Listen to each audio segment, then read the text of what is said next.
Ukraine पर भीषण हमले शुरू कर दिए हैं। नए रूसी हमलों की शुरुआत ही इतनी घातक और खौफनाक है कि जेलेंस्की 24 घंटे के अंदर ही नेटो और अमेरिका पे सीधी मदद की गुहार लगाने लगे हैं। इधर रूसी मीडिया का दावा है कि इस बार यूक्रेन पर रूस के तब तक सीरियल अटैक होते रहेंगे जब तक कि जेलेंस्की का यूक्रेन सरेंडर को तैयार नहीं हो जाता।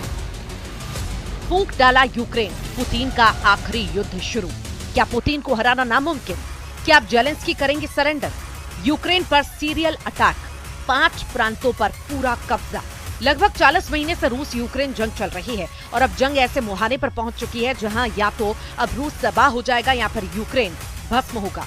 रूस के साइबेरिया इलाके में जिस तरह से यूक्रेन ने 117 आत्मघाती ड्रोन से रूस के 5 सैन्य एयरबेस को तबाह किया है, उसने पुतिन को अब पूरी तरह से बेकाबू कर दिया है। अब तो वॉर एक्सपर्ट्स भी कहने लगे हैं कि जेलेंस्की ने भले ही रूस पर हुए इस हमले को करने में 18 महीने का वक्त लगाया हो, लेकिन अब रूस 18 हफ्ते में पूरे यूक्रेन को रौंद कर रख देगा।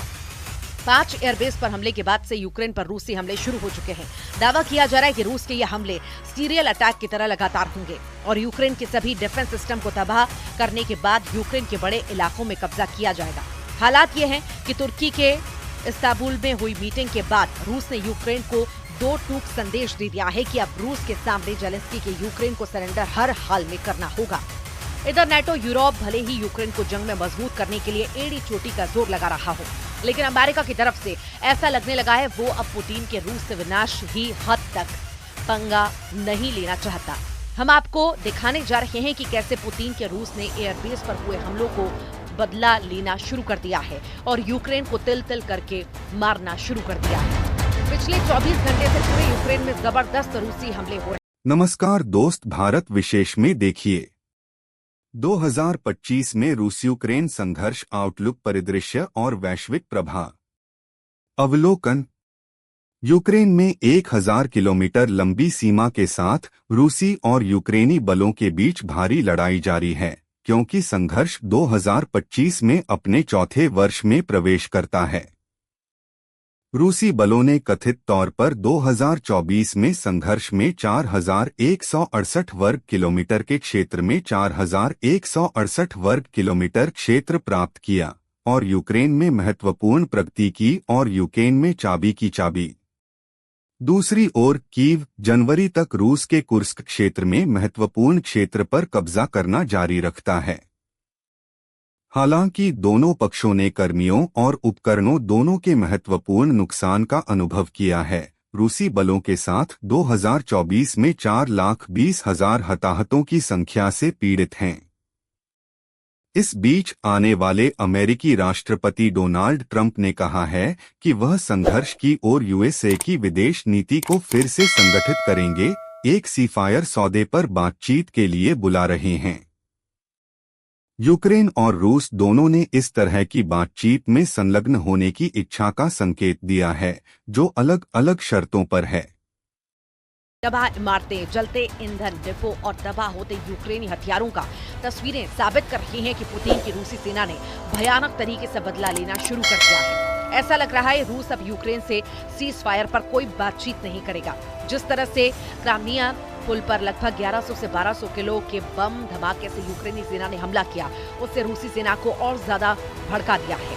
पहले रूस के 5 एयरबेस पर यूक्रेनी हमले और फिर क्राइमिया के पुल पर यूक्रेनी हमले ने साबित किया कि जेलेंस्की का यूक्रेन आग के साथ खेल रहा है, जिसके पीछे कहीं न कहीं जर्मनी, फ्रांस, ब्रिटेन जैसे देश मौजूद हैं। लेकिन पुतिन ने जिस तरह से ट्रंप के साथ 75 मिनट की फोन वार्ता के तुरंत बाद यूक्रेन पर हमले शुरू किए, वो साबित करते हैं यूक्रेन के बहुत बुरे दिन शुरू हो चुके हैं। रूस ने 5 जून की सुबह से यूक्रेन पर बड़े पैमाने पर मिसाइल और ड्रोन हमले किए, जिसमें राजधानी कीव समेत 12 शहर शामिल हैं। यूक्रेन के पश्चिमी क्षेत्रों को रूसी सेना ने निशाना बनाया। इस हमले में कीव सहित टोर्नोपिल, खमेलनित्स्की ओब्लास्ट और लुत्स्क में विस्फोटकों की खबरें आई। कीव में ड्रोन हमलों से कई आवासीय इमारतों और नागरिक बुनियादी ढांचे में आग लग गई है, जिसमें कम से कम 16 लोग घायल हुए हैं। मेयर विटाली क्लित्स्को ने इसकी पुष्टि की। रूस ने अपने TU-9 निकोलाइव, जापोरिजिया, लुहांस्क और बेद्यांस्क के इलाके शामिल हैं। रूसी सरकार के प्रवक्ता पहले ही कह चुके हैं कि रूसी सेना अपनी तैयारियों के साथ लगातार हमले करती रहेगी। उधर यूक्रेन के राष्ट्रपति जेलेंस्की का कहना है कि रात के समय 400 से ज्यादा ड्रोन स्ट्राइक, 40 से ज्यादा मिसाइलें, जिनमें एक बैलिस्टिक मिसाइल भी शामिल है, लॉन्च की गई। रूस के हमलों में कीव की आवासीय इमारतों, शहर के बुनियादी ढांचे को नुकसान पहुंचा। कई दूसरे क्षेत्रों में हुए हमले में एक साधारण होटल को नष्ट भी किया, जहां यूक्रेनी एथलीट रुके थे। ये हमला रूसी राष्ट्रपति व्लादिमीर पुतिन और अमेरिकी राष्ट्रपति डोनाल्ड ट्रंप के बीच 4 जून को हुई फोन पर बातचीत के एक दिन बाद हुआ। ट्रंप ने बताया था कि पुतिन ने यूक्रेन के ऑपरेशन स्पाइडर वेब के जवाब में कड़ा जवाब देने की बात कही थी।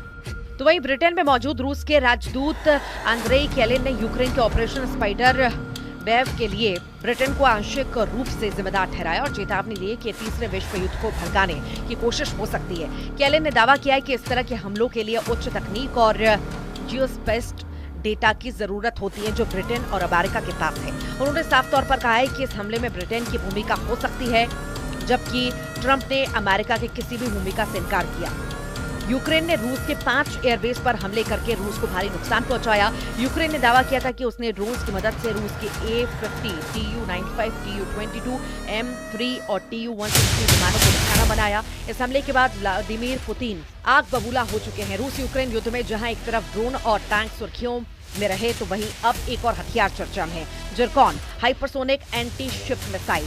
ये कोई आम मिसाइल नहीं, बल्कि एक ऐसा हथियार है जिसे रूस अपना गेम चेंजर बता रहा है। खबर है कि यूक्रेन पर रूस इन मिसाइलों से जमकर हमले करेगा। अब रूस लगभग 1200 दिनों से चल रही जंग को और लंबा नहीं खींचना चाहता।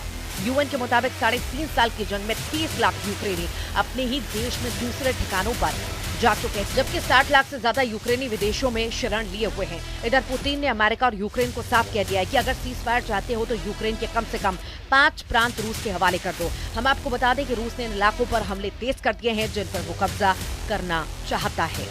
अब आप ये जान लीजिए पुतिन सीजफायर किस शर्त पर करना चाहते हैं। रूसी सूत्रों के मुताबिक रूस ने यूक्रेन से 5 प्रांत देने को कहा है। रूस जिन 5 जगहों से यूक्रेन की आर्मी को हटाने पर तुला है, वो डोनेस्क, खेरसोन, खार्किव और जापोरिजिया और लुहांस्क है। डोनेस्क एरिया में रशियन बोलने वालों का प्रतिशत ज्यादा है, जो खुद को रूस के करीब मानते हैं। आखिरी सेंसस के मुताबिक डोनेस्क की लगभग 75% जनसंख्या रूसी बोलती है। वे कल्चरली भी रूस से जुड़े हुए हैं। इसके अलावा साल 2014 में क्रीमिया के रूस में विलय के बाद यहाँ के लोग खुलकर मॉस्को के सपोर्ट में आने लगे। यूक्रेनी सेना और रूसी सपोर्टरों के बीच भारी जंग हो चुकी है। 5 जून को यूक्रेन ने रूस के ब्रांस्क ओब्लास्ट में क्लिंसी शहर के पास रूसी मिसाइल सैनिकों के ठिकाने पर हमला किया। यूक्रेन के सशस्त्र बलों के जनरल स्टाफ के अनुसार इस हमले में एक मिसाइल लॉन्चर नष्ट हुआ है, 2 अन्य को गंभीर नुकसान हुआ।